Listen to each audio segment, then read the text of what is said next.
Hello everyone and welcome to Chat with Nene Alice. If this is your first time tuning in to Chat with Nene Alice, don't forget to like, don't forget to subscribe, and don't forget to send in your comments because together we can all improve on this channel. And also viewers, don't forget to hit the bell button so that you'll be the first person to know whenever I post any new video. So viewers, today we have with us the awesome and fabulous Mrs. Florella Hazely. Mrs. Florella Hazely is a senior citizen of Sierra Leone. She is also a champion for small arms, and she has been a campaigner for a long while now. And she is also an activist, or women's rights activist, and she has been in so many campaigns promoting the rights of women and also ensuring that our communities are safe. So today we have Mrs. Hazely with us, and we're going to talk about Sierra Leone at 61. Sierra Leone at 61. And I'm going to allow her to introduce herself, and then afterwards we can take the conversation further. So welcome to Chat with Nene Alice, and thank you for gracing our stage. You want to say a few words to viewers? Thank you, and hello viewers. As you have heard, I am Florella. I'm the director and pioneer of the Sierra Leone Action Network on Small Arms. Thank you. So we're going to talk about Sierra Leone after independence. I know you are a senior citizen, you were in Sierra Leone before independence, and you're still in Sierra Leone after independence. So can you just tell us a little bit how it was like before independence? Well, taking your mind back sometimes, it can be a bit depressing, because before independence we used to enjoy a lot of things. From the top of my head, we had electricity 24/7. We had pipe-borne water 24/7. And you go to the stores, then we had all of these PZ, Patasin Zokoris, Kingsway, Pirates Cliff, and we had all of those stores in this country. You walk in, you don't need to a lot of groceries and things like that. We had all of them before independence, and we enjoyed them for a brief while after independence. Okay. So now you know that it was like a little bit rosy before independence, because you can talk about big stores like PZ and Ganta, and all of those, which we can only see in other countries now, not in Sierra Leone. So it means it was a bit rosy. So after independence, how was it like? Because you have been in the mix of things for a long time. Well, after independence for some years, we still had like the colonial leadership.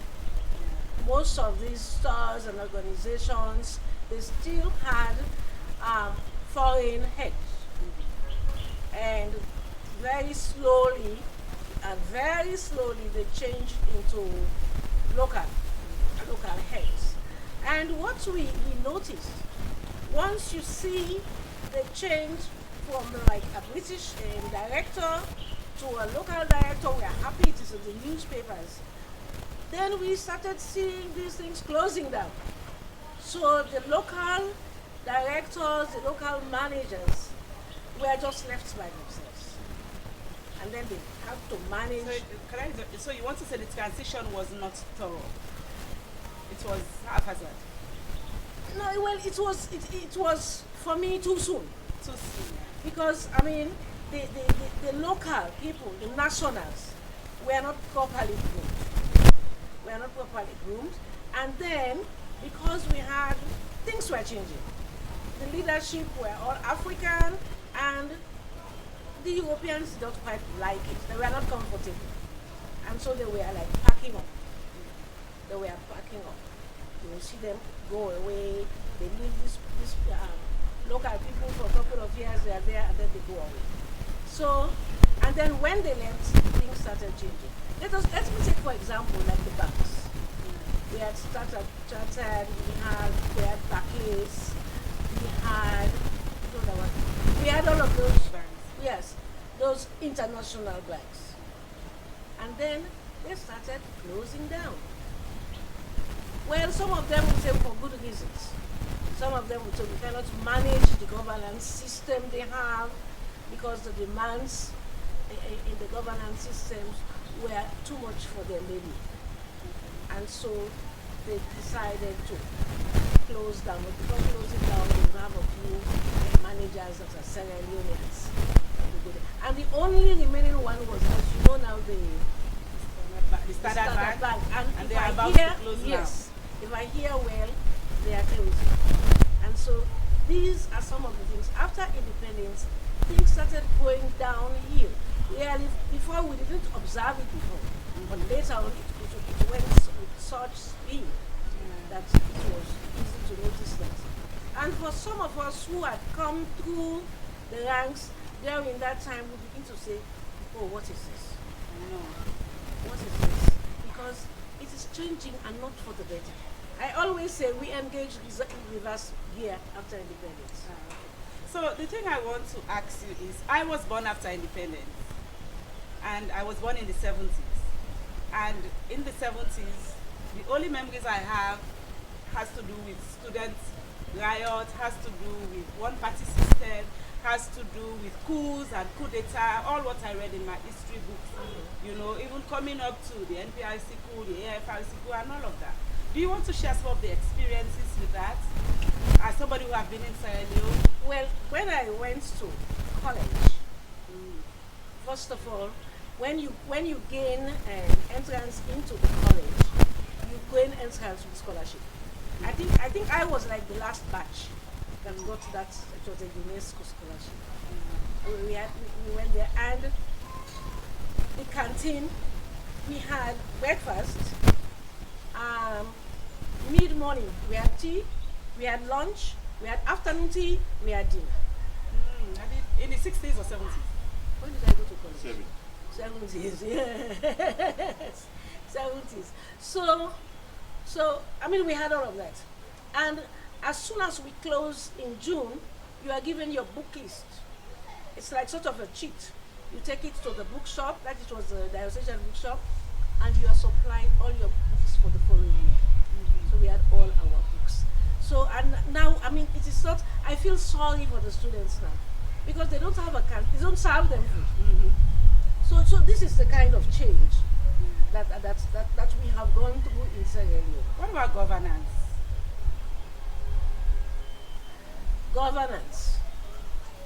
Governance has changed completely. Because for me, let me take like the House of Representatives before the Parliament. Yes. I mean, when you say this person is a parliamentarian, you view that person with such regard, such respect, because they know what they are doing there. They know their stuff. When they go there, they debate on issues, and they know they are representing the electorate, and they have very high regard for the electorate. For now, parliamentarians do not respect their electorate because maybe for some of the changes. Because like after the war, when we say, well, we have to do this thing in a way now that we will not again provoke any other fight. And we decided to use like the proportional representative. Yeah. Yes. And so we used the one from South Africa. And so we tried that PR system. And those parliamentarians would say to us, we are not representing you. We are representing our political party. Because they got into parliament through their political party, not through their communities. So that was one thing. That from the beginning, the parliamentarians did not respect the electorate. And when you compare it with other countries, let me say like America, like this is election year, midterm election year in America. No senator or congressperson is going to do anything that will annoy the electorate. Or you are not going in.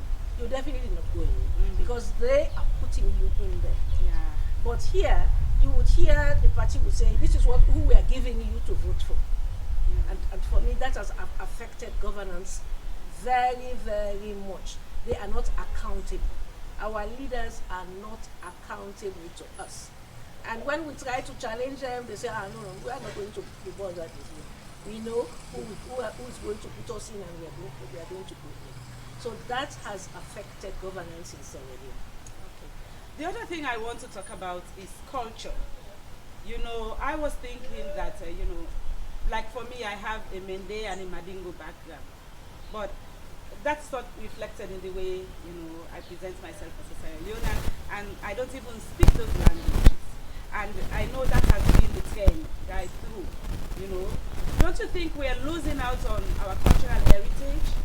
We have lost out already. We have lost out big time. Because I always talk about even taking those children abroad, Sierra Leonean children abroad, most of them cannot speak their language. They are speaking English.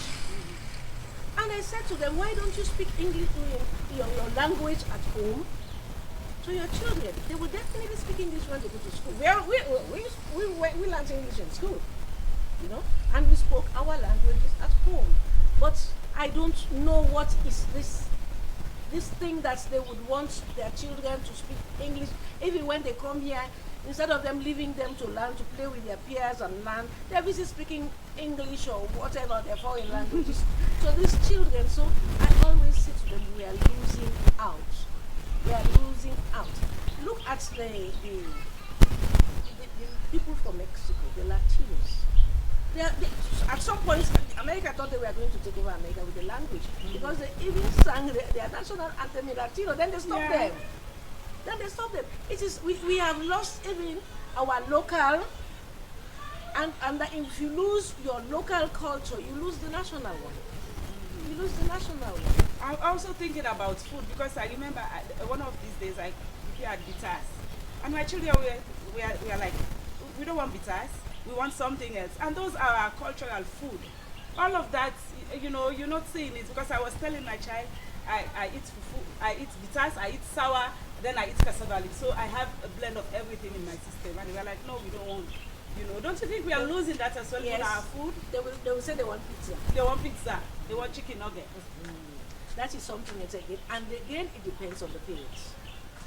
Sometimes some parents think when they do this, when they introduce their children to Western style culture, they think it shows that they are affluent or something. Again, the issue of affluence is something affecting us, because we think, if I have money and this and that, my children are not going to do this. I'm not going to cook cassava leaves for them. I have grandchildren, and when my grandchildren, they live in America, they eat African food Monday to Saturday. Cassava leaf, potato leaf, bitter, sour, shakpa, anyone I cook. And when I put it on the table, their dad says, you must eat. If you eat this while you won't have COVID. That is what he says to them. You must eat it so you won't get COVID. That one eats. And so they eat it. And I say, when you eat, then I can buy you your chocolates and things. But if you don't eat, I'm not going to buy you anything. Okay, so the other thing I want us to have a conversation about is Sierra Leone after the war. I know you played a critical role in the disarmament process and in the small arms, the small arms work in Sierra Leone, even to you establishing your own organization on small arms. Do you want to say a little bit about that and the progress you have made so far? Well, with the war, the war came on us. The war came on us. We were not sure what it would look like, but what we went through there in 11 years. I remember people saying, now we have learned a lot. We are not going to do this again. We are not going to do that again. Those who went as refugees to Guinea, Liberia, Mali, they said, look at the way these people are behaving, and look at the way they are treating us. When we go back, we are not going to do this and that. But I think Sierra Leoneans, they forget too easily. They forget too easily. And we are slipping back into the same thing. So during the war, I was then working for the Council of Churches in Sierra Leone as the advocacy officer, and I was rarely the one crossing rebel lines, going to meet the churches up country, going to the Kewa meetings in West Africa and all of that, and I know what it was like during that war. And we had hoped that with all of what we have gone through, people would have learned a lesson to engage. For me, I thought we would be in a position now to engage our leadership, to engage our governance sector, and say, please, we don't want what happened to happen again. But I am so disappointed that people are not bothered. They just carry on, or they take advantage of threat. They say we'll go back to the bush. They say we'll go back to the bush. But I don't think that should be the case. I think we should hold our leaders accountable. We should engage them. Election is coming, and people want to go to parliament. I think instead of people saying, I am not interested, I am not going to vote. If you don't vote, those who want to vote, who they want to vote, are going to vote. And we will go back into the same situation. I think we should engage our leaders. And those that say they are representing us, we want to see them. And we should challenge them. And when they go, because before they go, they are all nice and rosy. But once they go, let's say you cannot see them, but it depends. If we organize ourselves and know our leadership, who is representing us, who is taking our situation to parliament, we should engage them. We are not going for me, talking about the president is just one person up there. But if my parliamentarian knows that when he's coming back home, he's going to meet us and he's going to feel the brunt of us, he will go and speak on behalf of us. Another thing is, some of these parliamentarians don't even know their constituencies because they don't come from some of those areas. So they're not bothered. They just sit down and let it go. After 4 or 5 years, they can go back and they get who is going to put in a word or two for them, and they win again. So I think what some of us have to do is to really engage our communities and say, the president is just the president, let him go with them. Let us deal with our communities. Let us deal with our communities and address them and say, look at my road, look at my water system, look at my electricity. And let me say, sometimes you can go back, the community can call for a by-election. The community can call for a by-election and say, this person is not representing us, we don't want this person, we have somebody else. We can do it. There is what we call people power, and we are people. So I think it is us. I am not complaining those who are there. I am looking at us. That if we move, we engage those that I said they are representing us, there will be some change. I know time is not in our favor, but let's talk about the impact of COVID and Ebola on us Sierra Leoneans, looking at it from somebody who have been in Sierra Leone, for a long time, and thank God for good health and long life. How do you see it, and how do you see its effect on on Sierra Leoneans, the ordinary Sierra Leoneans? Well, before Ebola and COVID, we've been having, malaria has always been there. There's measles, tuberculosis, chickenpox, and all of that. It came, and then it was put under control, and then there were all of these vaccines and things like that. But even with Ebola, it came. We tried. We were able to withstand it, although we had this. But because COVID is a pandemic, it is not easy to manage. And because COVID was politicized for me globally, it had a different dimension. Because, like I say, people go for vaccine. You have your baby, they say go for BCG, go for diphtheria, you take the babies. But with COVID, people begin to pick and choose whether they want to take it or not. Stories are coming out that they want to put a chip in your body. So don't go, don't take the chip, don't do this. So you find people saying, I'm not taking it. Before, when we had all of this outbreak of diseases and things like that, people willingly went for vaccination, so not to prevent it completely, but so that you can manage it when you contact it. So I think it is the politics now that is taking place in these outbreaks.